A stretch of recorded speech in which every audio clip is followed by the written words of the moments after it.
Hello, everyone, and welcome back to Fishing for Men. If you're tuning in, this is episode 3 of our 4-part series on trials. The joke has been this is our reference series because none of us really need this right now because there's probably no trials going on in any of our lives right now. If you have been paying attention or if you listened to episode 2 where we dove into what do trials produce in us, and we talked a lot about perseverance, character, and hope. Hopefully you probably caught a few nuggets. We talked a little bit there about how to find strengths in the middle of trials, but today we're going to dedicate a lot more to that. How, where, and what are our sources of strength as we go through trials? So we're going to go through that, and we're going to see what the Bible tells us about that. And I'm excited to discuss strength with some of the strongest men I know. So let me introduce who we've got here. This is Brandon. Cody's here. Hey, Cole's here. Hey, y'all, it's Billy. All right, gentlemen, as we jump in, I have to ask, who here is a Lord of the Rings fan? I've never seen it. I haven't either. I haven't either. I may have seen one of them, but I don't know if I've seen the whole thing. You struck out with this question. Do we need to pause and go watch it? No, and come back? I will humbly argue it is not me who has struck it. It is you all. Holy smokes. All right. Well, let me fill you in. Crash course. 30-second For plot listeners, overview. if you haven't watched it, Yes. spoiler alerts are coming. You've only had since 2003, so I'm sorry. Right. This is a 22-year spoiler for you. It's a battle for Middle-earth, good versus evil. It's a classic. A group of unexpected heroes come together to form the Fellowship of the Ring. In it, you've got their goal is they have to destroy this ring of power because the evil spirit is after it. And if he gets this, it's game over. And he's assembling this army and growing strength, and it's up to them to take this ring to Mount Doom and destroy it. All right. So quite the trial. So if you're going to pick anybody in this fellowship, you've got an elf who's just a straight up assassin with a bow and arrow. You've got a dwarf who is just raw strength with an axe, like 4 foot tall, but a 12-foot axe, basically. You've got this guy who's just, an assassin with a sword named Aragorn. I mean, there's a couple of them. And then you've got 4 hobbits who seemingly serve no purpose. They're the weakest and most vulnerable, but wouldn't you know it, together they end up being the unspoken heroes. But together this group has to leverage one another's strengths to kind of go in and achieve this trial. And that's really what this episode is all about. Wait, is it just one or is it a series of movies? I forget. It's 3. It's 3. I don't have time. I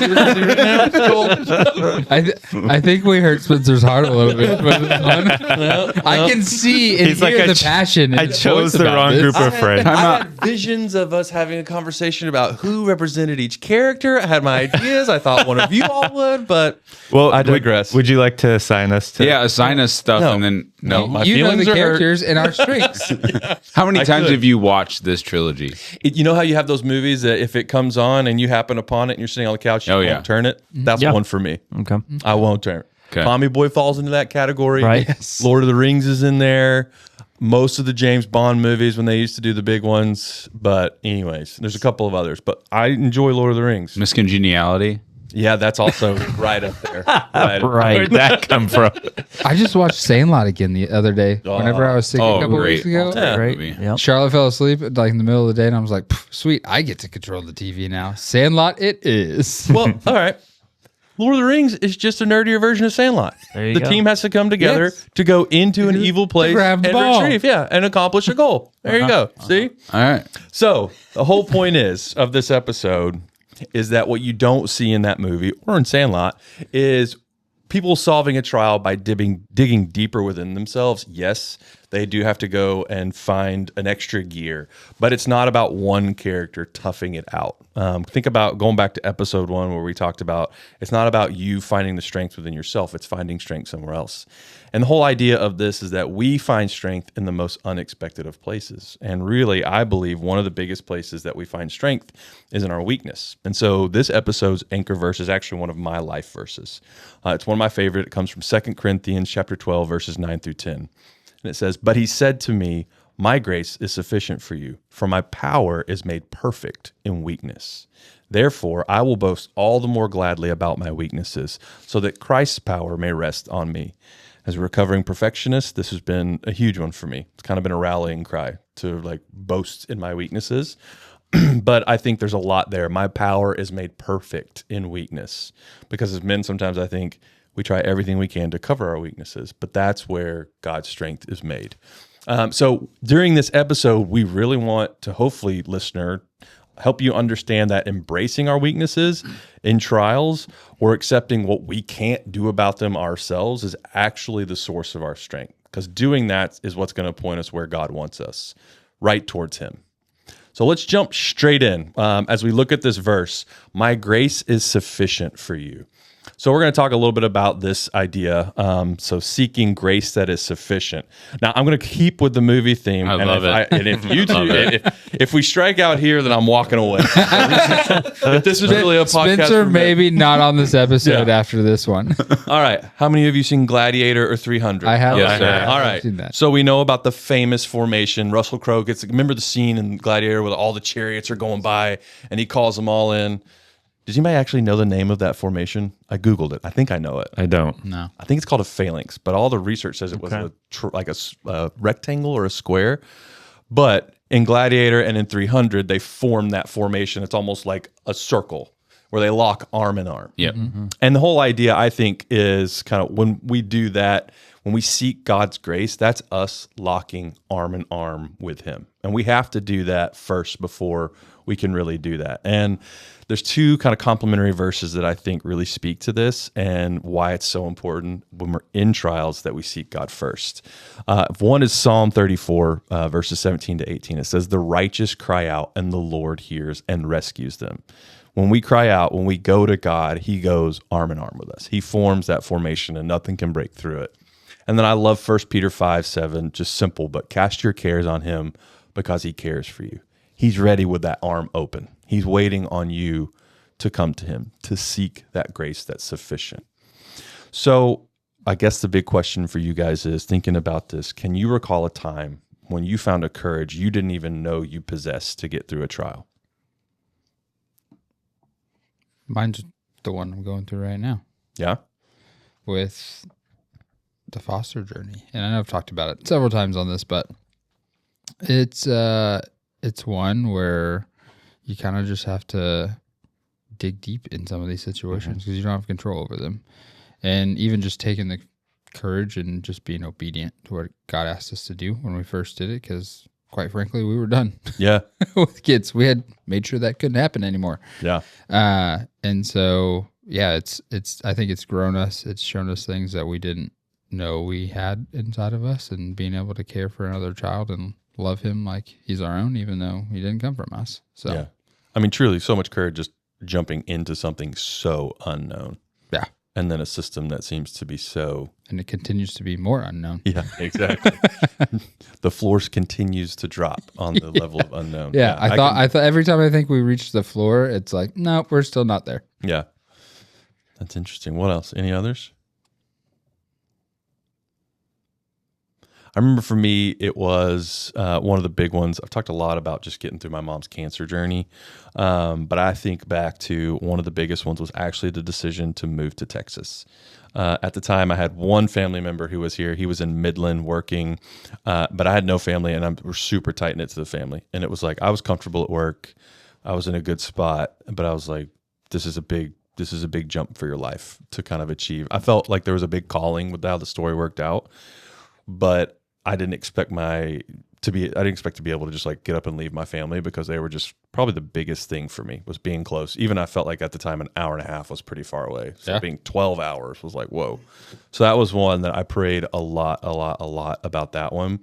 And then finally God just kind of put it right in front of my face. I turned the job down the first time and told him I didn't want to come. And then I kind of always had it in the back of my mind, regretted it, had my boss's boss at the time business card, kept it in my wallet. And 2.5 months later, she called me back and was just like, just curious if things have changed. We've kind of changed the role around. And I was like, okay, I'll listen. And just kind of found that courage of like, okay, I'll go. Yeah. So I think back to just having tough conversations with people. I'm not one who likes confrontation, but in those confrontational conversations, I've after the fact to know that God's given me the courage to do that. Yeah. And I don't know if it even several occasions, right? But I don't even know before that if I would have prayed or anything. But looking back, I know that God had my back there and got me through those things. Yeah. Yeah. Yeah, a couple of years ago when my mother-in-law got sick. So my wife's from Japan. Her whole family's over there. Because I don't think at this point my testimony's aired. So no, everyone hasn't heard my story yet. But I was going through some of my own personal stuff. I was getting into recovery at the time. And all of a sudden, basically overnight, my wife had to like get on the first plane back to Japan. The kids followed her a couple of weeks later. And then I was home by myself, and I didn't know how having my family was going to play out in my own life, but it was also like balancing that with how do I support my wife with what she's going through with her mom, who ended up passing a couple of months after that. But, you know, doing that from halfway across the world, Yeah. you know, that was tough. Yeah. That was tough to walk through. Where did you all see in those moments? Because I know briefly, I mean, I know more about these stories, but where did you see God show up? I mean, where did you see him be like, I don't know how I got through that, but God was there. In mine, you know, I imagine for Billy it's hard because he's still in the middle of it, and hindsight provides a lot of clarity on some things. For me, like where I said my wife was going through the stuff with her mom being sick, and then I was going through my own personal stuff, God actually used that time where I thought it was going to be really bad for me to be alone to like, I guess, focus on what I was going through, but he kind of took me through a very dark time and facing all the issues I was with and let me get it out. It was pretty ugly. Yeah. So I'm glad my family wasn't there. Like I just had the freedom and the space to go through what I needed to go through and not have any, you know, responsibility to my wife or my kids. You know, it's sad that my mother-in-law passed away, but the timing of it was crazy. She got sick like 2 weeks before the kids' summer break started. So my wife went off, got settled over there, and then the kids followed. And then literally the funeral happened, and then a couple of days later I flew the kids back from Japan, and we got back like 3 days before school started. You know, even just the timing of everything and the provision and stuff, it was super hard during that time. If you would have met me then, I was miserable, but there were a lot of blessings along the way. You know, that time is kind of what triggered the start of the chain of events that led me to getting, you know, plugged in with a really good friend of mine who led to me going to the Bible study where I met all of you guys. So it's like if that time in my life have happened, I don't know. Yeah. You know, there were blessings on the other side.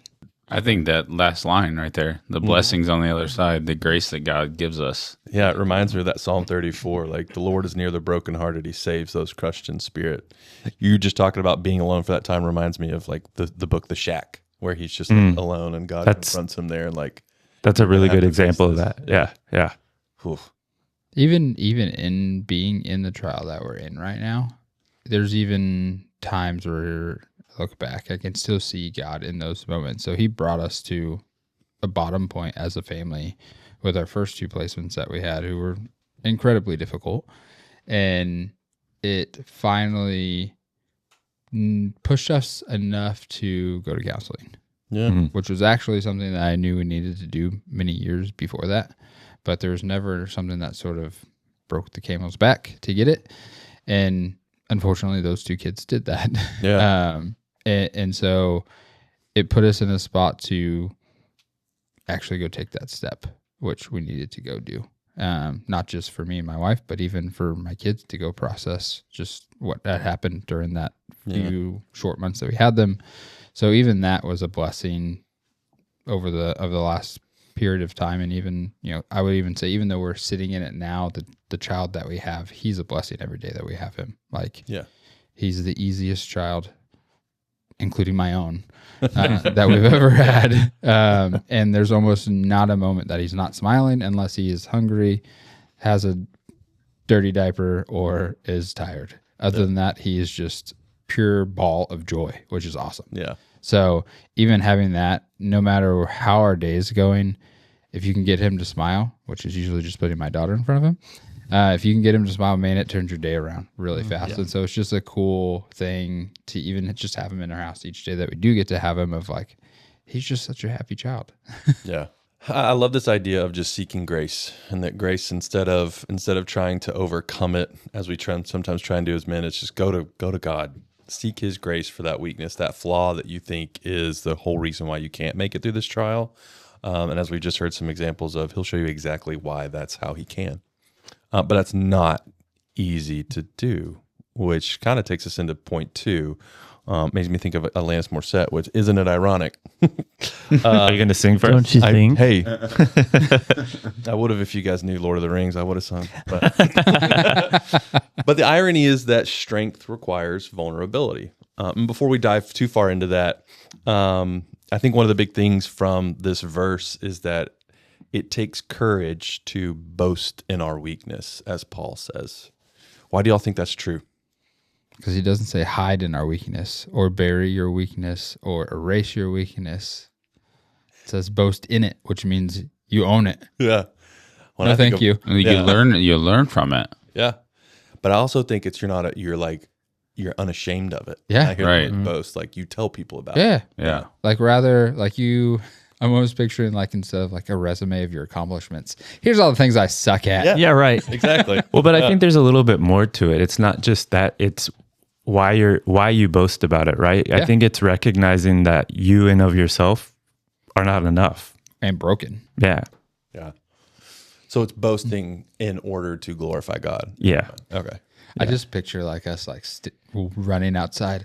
I messed up. Are we gonna have T-shirts with our weaknesses on them, custom made? It just says boast in our weakness at the bottom. So I wanted to just set the tone, because I feel like, again, going back, that is so counter-cultural to as men. You know? Even I'm glad that, especially in this space with this podcast, we've kind of hopefully starting to normalize this idea of counseling.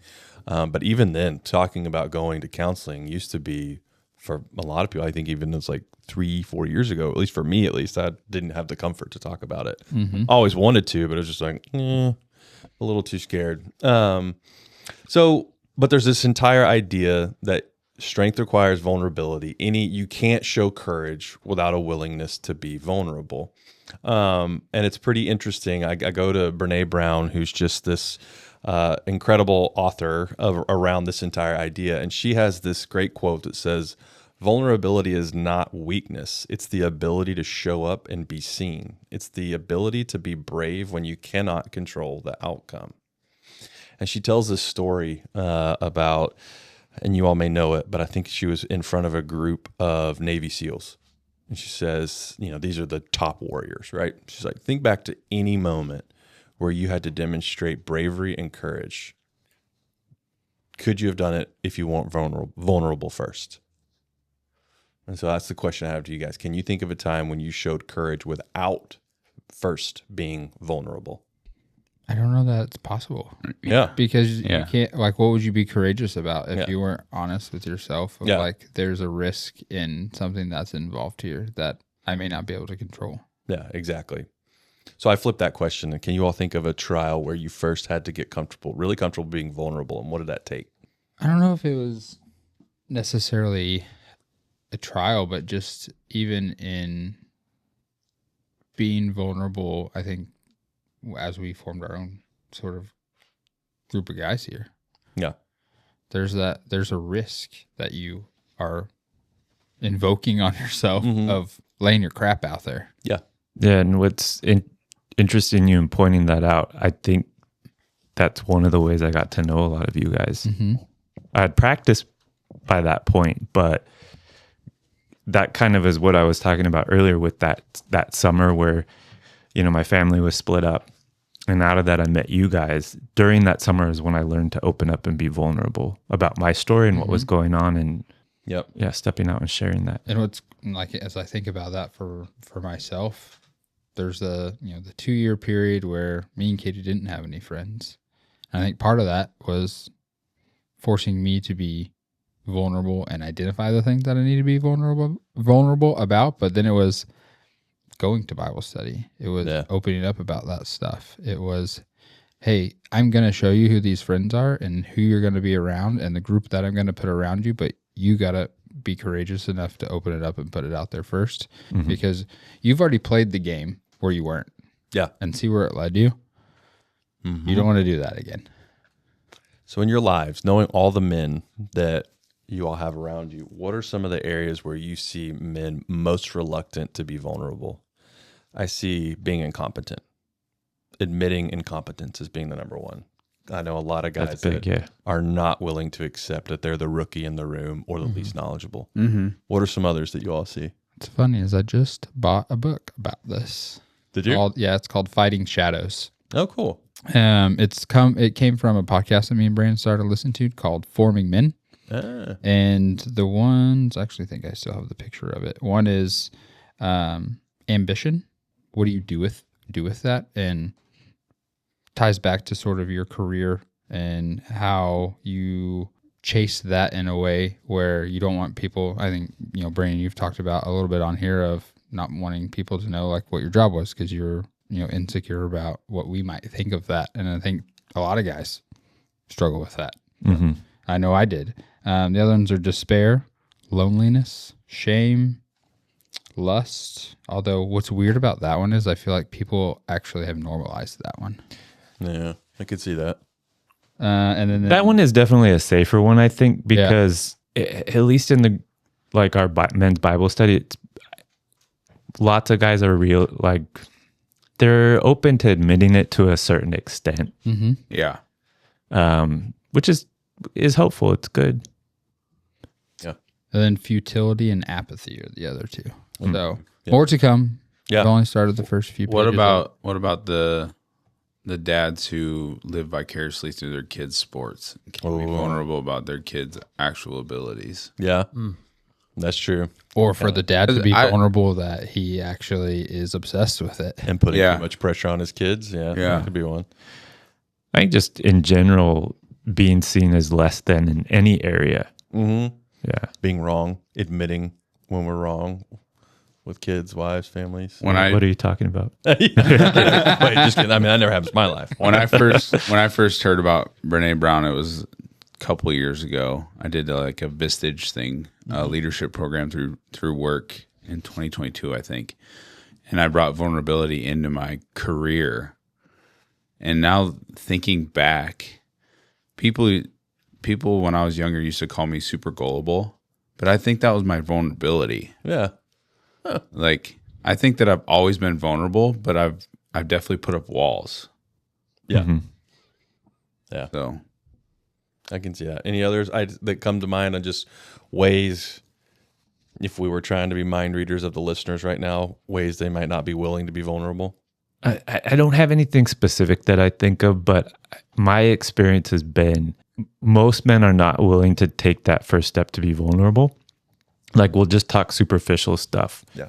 But if I step out and do that, then that helps them to take their guard down. And then they're able to open up and talk. Because they see, because one of the interesting things is one of the reasons why we don't want to do that is because we're worried what other people are going to perceive. We've told ourselves, if they knew this about me, they might think X, Y, and Z, or we just leave it as a ... and don't finish it, but just know it's going to be something bad, so we won't talk about it. But when someone else opens up and tells you all of their, dirty laundry, all the, their mistakes and failures, I think typically, we aren't sitting there judging that person. We're like, oh, wow. Oh, they've been through that? That sounds really hard. Yeah. And it helps us to realize oh, maybe they're not going to judge me like I thought.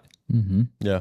At least for me, when I hear somebody do it, I'm like, holy crap, you've been walking around with that for this long? You haven't told anybody? Yeah. Holy moly. Yeah. That's got to be a heavy weight that you've been sitting there walking around with. It's not like, you terrible person. Because most of the time we are. We're caring about that. That thing is on your mind all the time. I know for me, for the 10-year period of all the stuff that I was not super happy about that I did in my life, there's times where it was every day it was coming up and thinking about it. Until I told you guys after Bible study one day, it hasn't crossed my mind once. Yeah. Doesn't mean that I don't regret it or wish it didn't happen, or I've accepted that it's okay. Like none of that's true, but there's something about releasing. It doesn't hold that same power over you. Yeah, it doesn't.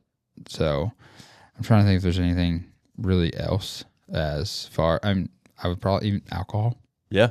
Like especially where we live here in Frisco, Texas, like alcohol is a part of everything. Absolutely. I think one that we may have normalized too is gossip. The vulnerability of standing up against that. Yeah. That's the normal. That would be tough. Or materialism. Because you don't want to seem like the goody two shoes is like, guys, maybe we shouldn't be talking about this person. So instead, you just go along to get along. Oh, guilty. Exactly. I know it is. It's I'm just gonna fall in line. Yeah. I'm trying to think if there's anything else. You mentioned materialism. Materialism, I think that's a big thing. Yeah. Mm-hmm. The alcohol's a big one because I think a lot of guys are into it and they're proud of it. It's kind of a celebratory thing, but there probably are some among them that feel like it's a problem and they just can't.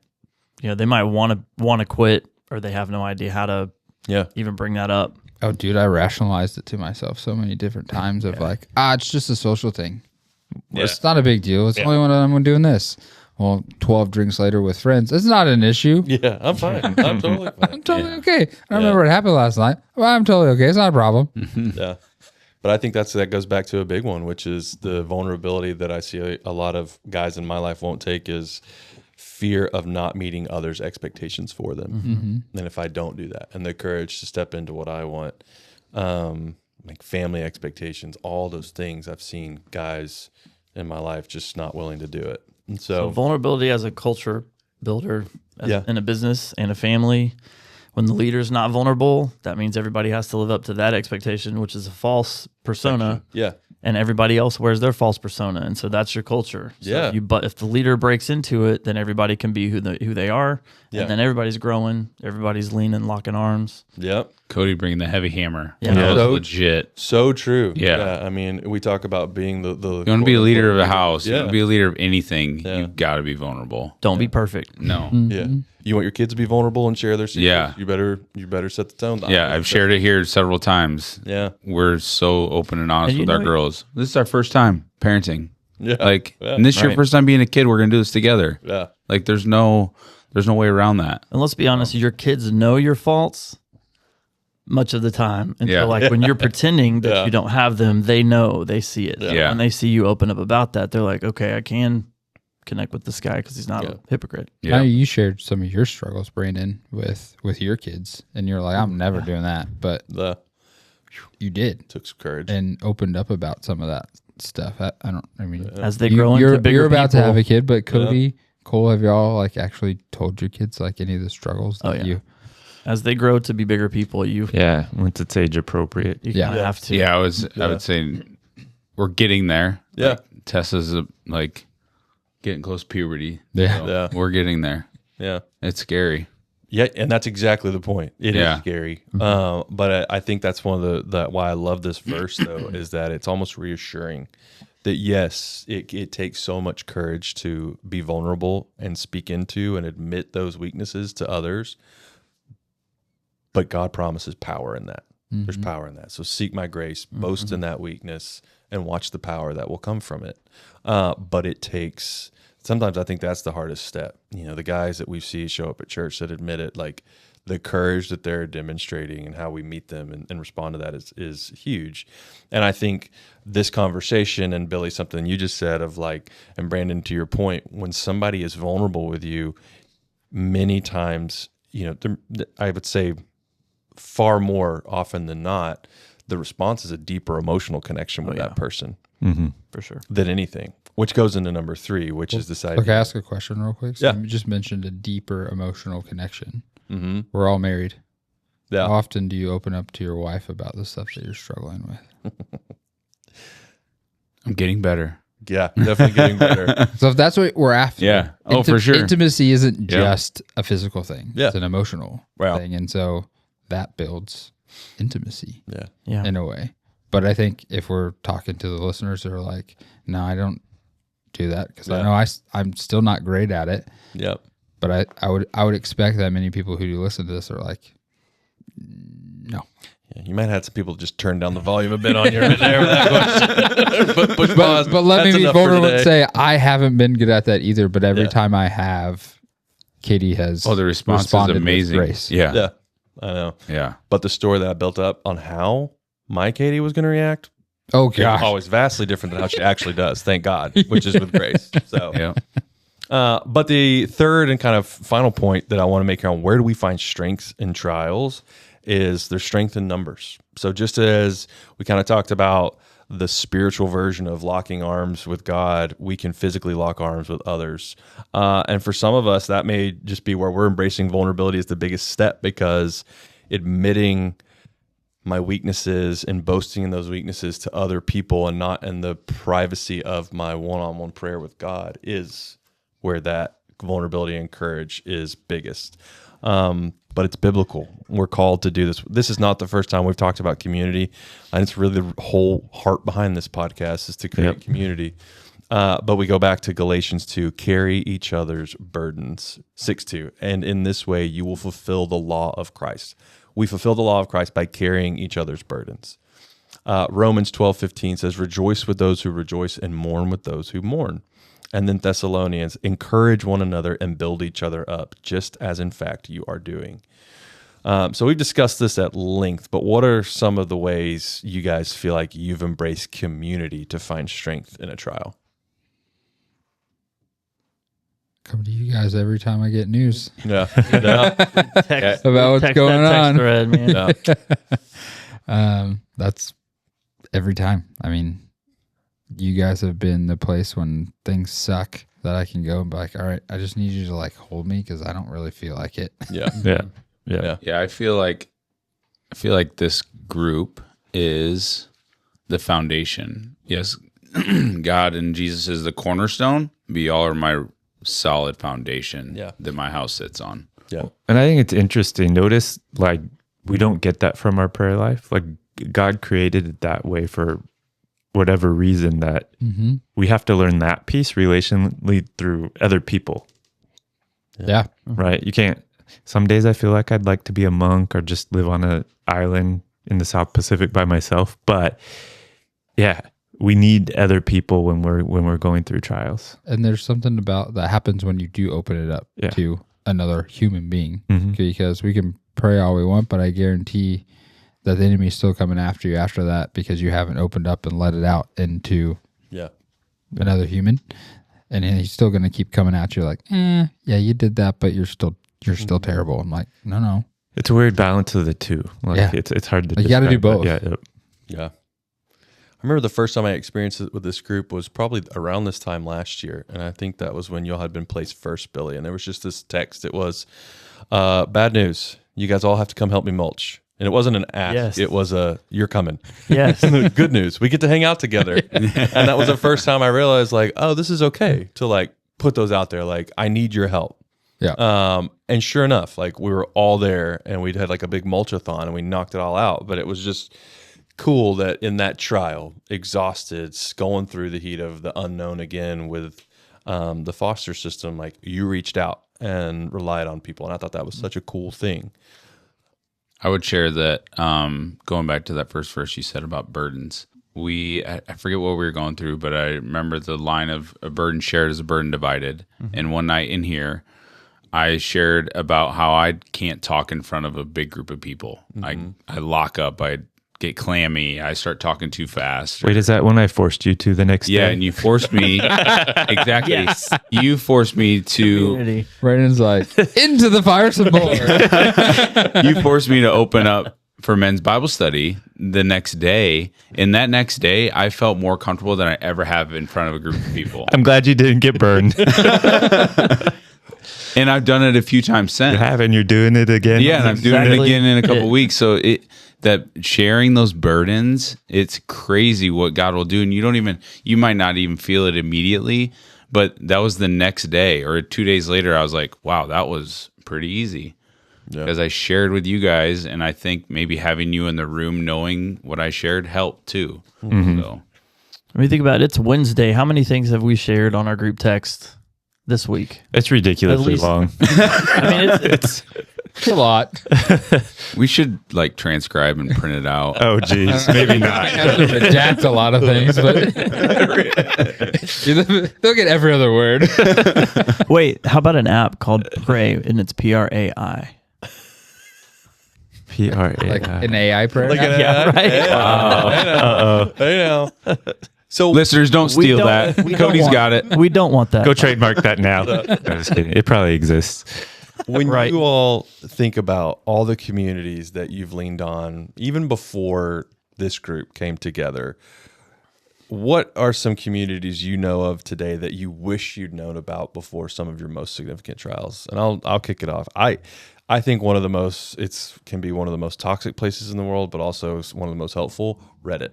When my mom was going through her stuff and trying to figure out the social worker scene and being able to jump in there, and there were some support groups of people just legitimately all over the world. And granted, there's some nasty stuff in places you don't want to be on Reddit, but there's also light there too. And I wish I'd have known about that sooner, because it wasn't until I was like the final 15th different type of a Google search that I found this thread that had so many helpful guidance. And that is not something, I don't think it takes, maybe it does, but as much courage and vulnerability to jump into a Reddit thread. So if you're listening and you're like, no, I'm not ready to jump full into a group of guys, that could be something. I wish I'd known about that. That could be something. I would just encourage you to tread lightly. Yeah, and, absolutely. because it's another social media thing, and that's tough for me to lean on. So that's kind of specialized help that you were looking Yeah. for. Yeah, in person's better.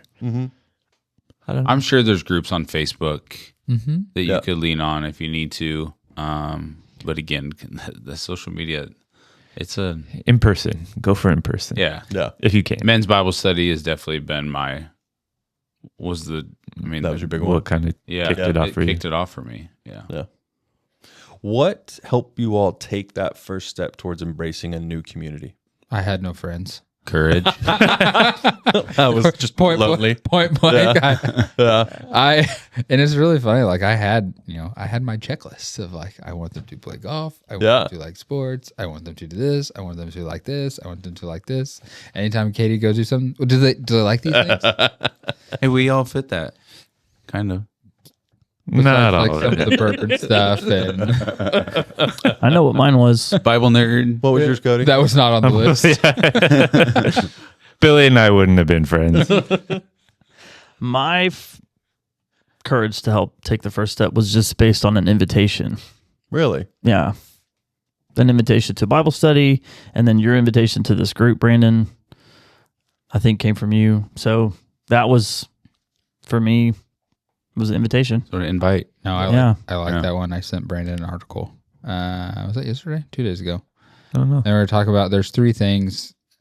We were talking about how yeah. to engage guys more, whether it's a ministry or whatever that look like.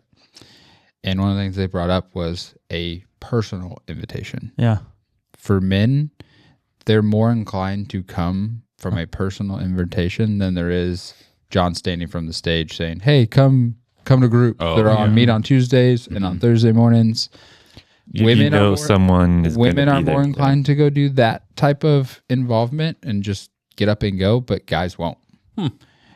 They will though if you invite them personally. And so maybe you're the guy listening and you are thinking of 2 people right now. Yeah.